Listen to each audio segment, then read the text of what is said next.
Hello guys, welcome to my channel web study. इस video में हम एक न्यू चैप्टर स्टार्ट कर रहे हैं, that is volume and surface area. Previous videos में हमने ऑलरेडी पोर्ट एंड स्ट्रीम के चैप्टर और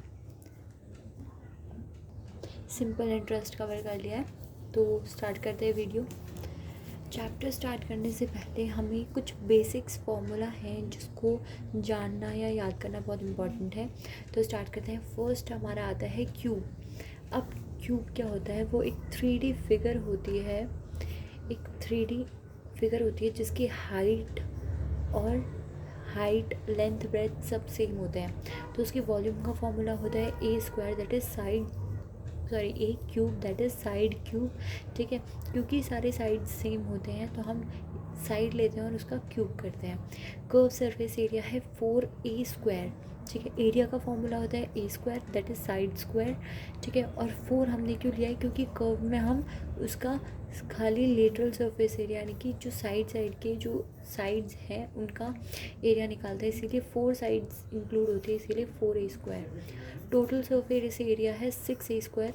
ए square again area of a side, and just because उसकी 6 फेसेस होते हैं इसीलिए इंटू 6 कर दिया है, so that total surface area आ जाएगा।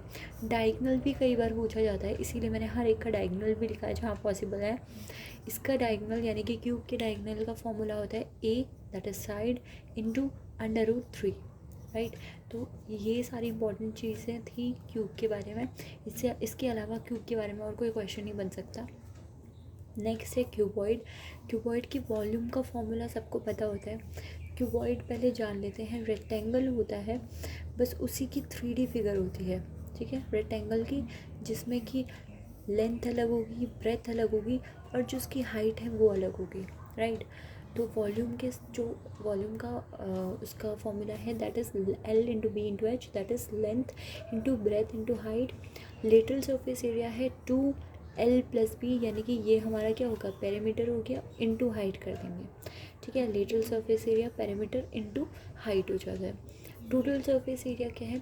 L into B, B into H और H इंटू एल को करके फिर 2 से इंटू कर देना है। और डायगनल इसके भी कई बार पूछे गए हैं, तो डायगनल का फॉर्मूला याद कर लेना, that is √ length square plus breadth square and plus height square. तो ये है हमारा इम्पॉर्टेंट बातें अबाउट क्यूबॉइड। उसके बाद आता है हमारा सर्कुलर सिलेंडर। अब सिलेंडर को मैंने यहाँ 2 चीज़ों में डिवाइड करा है। मैंने वो सारे पॉसिबल फार्मूलाज लिखे हैं जो कि हमारे इस चैप्टर से पूछे जाते हैं। तो मैंने सॉलिड का भी लिखा है और हॉलो का भी लिखा है। अब इन दोनों में क्या डिफरेंस है? सॉलिड होता है वो पूरा का पूरा फिल्ड होता है ऑलरेडी, ठीक है, उसके बीच में कोई स्पेस नहीं होती है, बल्कि और जो हॉलो होता है उसके बीच में स्पेस होती है। ठीक है, तो उसके 2 रेडियस बनते हैं, एक तो इनर जो सर्कल है उसके हिसाब से और एक आउटर सर्कल के हिसाब से। ठीक है, अब आप देखो, इमेजिन करो, अब आपका एक बॉटल है। वो बॉटल बाहर से देखने में बहुत मोटी लगती है, बट जब पानी डालता है तो वो अलग मेजरमेंट के हिसाब से जाता है। क्यों? क्योंकि उसका जो बाहर का इतना रेडियस था वो तो उस बॉटल को बनाने में यूज़ हो गया ना, तो उसका जो इनर रेडियस है वो छोटा होगा और जो आउटर रेडियस है वो जो, देखो ये बॉटल है, ठीक है, बॉटल का अंदर जब पानी डालते हो तो बॉटल वैसे बहुत चौड़ी लगती है, राइट, जिसमें पानी वैसे ही ठंडा रहता है, वो वाली बॉटल की बात कर रही हूँ। तो उसमें जो बॉटल है उसमें बाहर से बहुत चौड़ी लगती है, बट जब पानी डालते हैं तो उसका मेजरमेंट अलग होता है।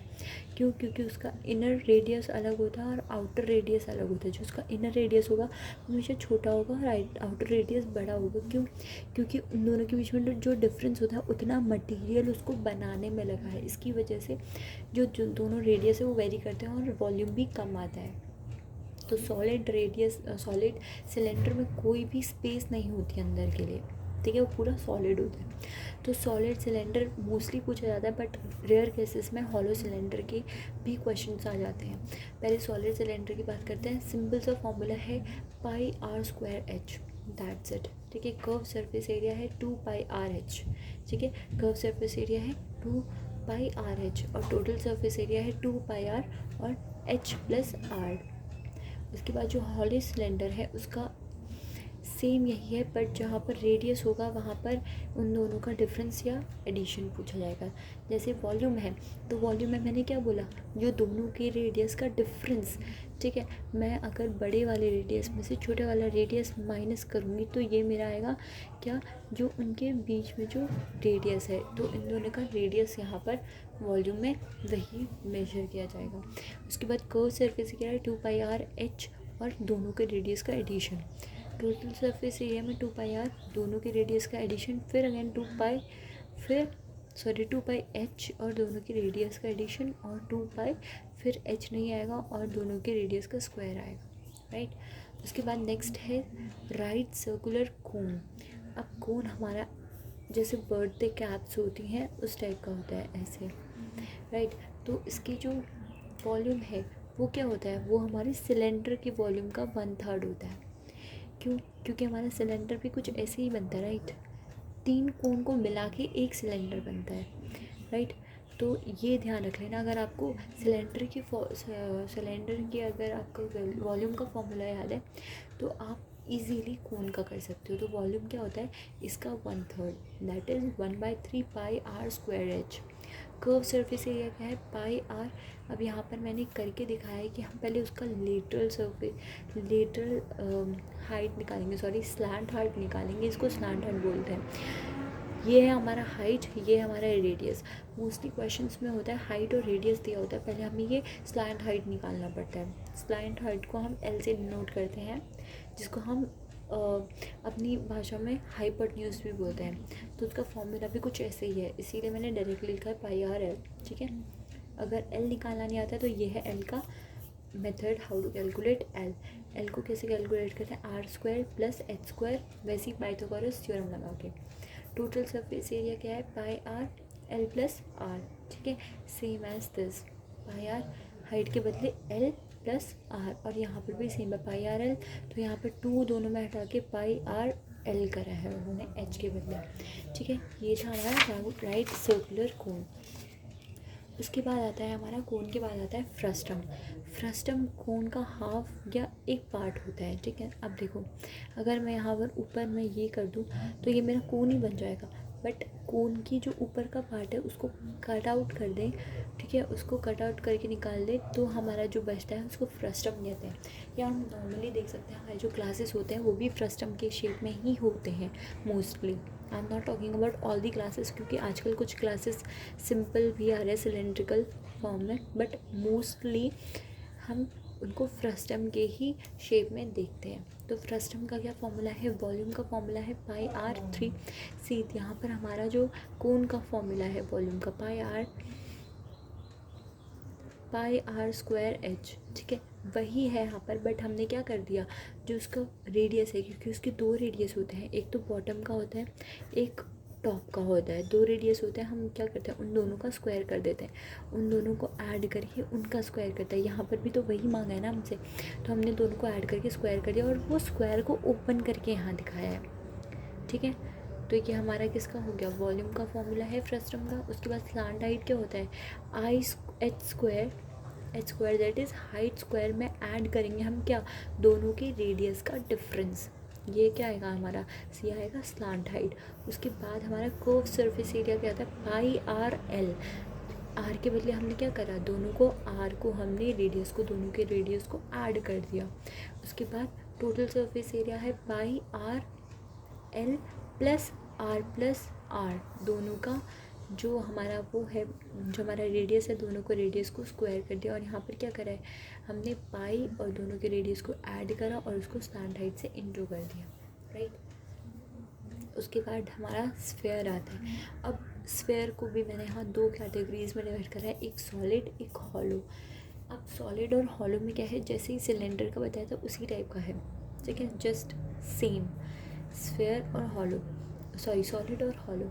तो जो मेरे इसमें सिर्फ 2 चीज़ होती है, क्योंकि कर्व सरफेस एरिया हम स्फेयर का नहीं निकाल सकते हैं, क्योंकि वो हर तरफ से सेम ही होता है, राइट। अब आपको बॉल दूंगी तो आप बॉल का कर्व सरफेस एरिया कैसे कैलकुलेट करोगे, पॉसिबल है, नो।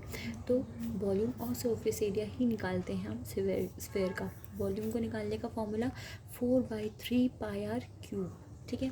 सरफेस एरिया को निकालने का 4πr², उसके बाद जो हॉलो है उसको कैसे करेंगे, 4/3 पाई।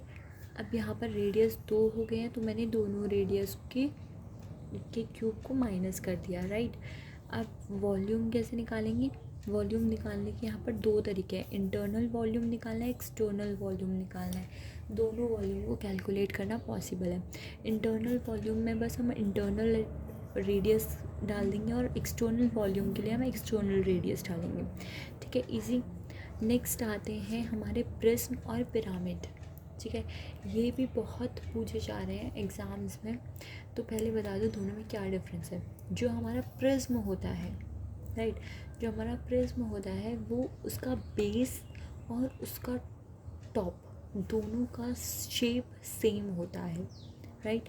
और जो पिरामिड होता है हमारा, उसका ऊपर पॉइंट होता है, ठीक है, just like a cone, and नीचे अलग अलग शेप्स के बन सकते हैं, पॉसिबल है। वॉल्यूम निकालने के लिए क्या है, एरिया निकालेंगे हम। हमारा जो शेप है, फॉर एग्जांपल अगर हमारा पेंटागन है तो पहले हम उसका एरिया कैलकुलेट करेंगे और हाइट से इंटू कर देंगे। लेटरल सरफेस एरिया कैसे करेंगे, पैरामीटर निकालेंगे किसका, बेस का, then will into it by height. उसके बाद टोटल सरफेस एरिया, यानी कि हमारा जो लेटरल सरफेस एरिया है उसमें प्लस क्या करना है, एरिया इंटू 2, ठीक है। लेटरल सरफेस एरिया में हमें एरिया इंटू 2 उसको ऐड करना है, तो हमारा क्या आ जाएगा, हमारा आ जाएगा टोटल सरफेस एरिया। तो इसका कंक्लूजन क्या निकलता है कि पैरामीटर को हाइट से इंटू करो, फिर ऐड करो एरिया का स्क्वायर, यानी कि एरिया इंटू 2, ठीक है, डबल एरिया। अब बात आती है पिरामिड की। पिरामिड को कैसे कैलकुलेट करते हैं, पिरामिड को कैलकुलेट करने का फॉर्मूला है 1/3 into area of the base into height, ठीक है, जस्ट लाइक दिस। यहाँ पर हमने एरिया और इंटू हाइट करा, बट यहाँ पर हमें उसका 1/3 निकालना है, ठीक है। अगर रिलेट करके याद करोगे तो ईजी होगा याद करना, वरना हर एक का अलग से याद करना इज़ इम्पॉसिबल। उसके बाद कर्व सरफेस एरिया क्या है, half into parameter of base into lateral slant height, ठीक है। स्लांट हाइट जो ये वाली हाइट है जो साइड में जाएगी पिरामिड के, जैसे हमारा कोन का था ये स्लांट हाइट, वैसे ही यहाँ का स्लांट हाइट। और यहाँ पर अगर हम इसको प्रिज्म से कंपेयर करें तो हमने भी तो सेम ही करा, parameter into base into height, but हम यहाँ लेटरल सरफेस एरिया ले रहे हैं, राइट, और इंटू क्या कर रहे हैं, हाफ से। टोटल सरफेस एरिया निकालने का फॉर्मूला वही curve surface area into area of the base. यहाँ पर हमने क्या करा था, 2 into area of the base in the case of prism, ठीक है। ये थे हमारे important formulas for the chapter volume and surface area, ठीक है। आज की वीडियो के लिए इतना ही। नेक्स्ट वीडियो में इंपॉर्टेंट ट्रिक्स बताऊंगी एंड उसके बाद हम क्वेश्चंस करना स्टार्ट करेंगे। Thank you so much guys for watching my video. For more such videos please to like, share and subscribe my channel.